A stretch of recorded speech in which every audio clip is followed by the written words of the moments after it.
unfortunately for me, when I started with Namibian Rugby, it was post-COVID, so that was basically the beginning of 2022, and we basically kicked off on a positive note, getting the local domestic league basically off the ground, and it was a successful start on the 2nd of April. And that also laid the foundation for preparations build up to the World Cup qualifier that took place in France during July. And that basically also provided us with another platform to host a local domestic franchise competition. Our women's rugby also had a successful season. We had international participation with the under-20 Bartes Cup. We also had the women's and men's sevens playing this year, also with the women's coming back with the silver plate, and then also participating in a tri-series, which was a World Cup qualifier or in a Commonwealth qualifier.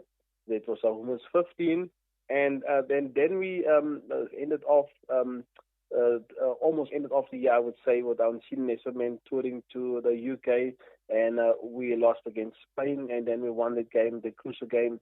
I would say the game that was outstanding during the 2019 World Cup, beating Canada in the last, I would say, the few seconds of the game.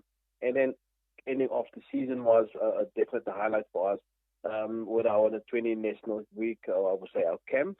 And we were fortunate to be blessed with the presence of 126 players, local players that turned up. So that was in all the positiveness for 2022. It was quite important that we also looked at, amongst other programs that we were running, that our 20s was one of the areas that we identified that we want to have a earlier start to prepare for the Bartes Cup. That's also a pathway to the World Cup, the Under-20 World Cup.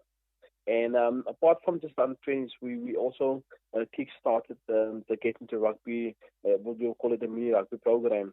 And I'm proud to say that we've basically prepared well for 2023, where the Get Into Rugby program will be our introduction to rugby for both boys and girls. And like I said earlier, 126 under-20 players put up their hands and said, listen, we are around. We want to represent our country in the next World Cup, which might be 2027. So yes, apart from the junior programs, we were also actively getting our strength and conditioning education, medical education, metro physics education. That was all a part of the programs that were also basically running and coaches forum. And I would say that was also a highlight for 2022, because 2023 is going to be a hamdinger.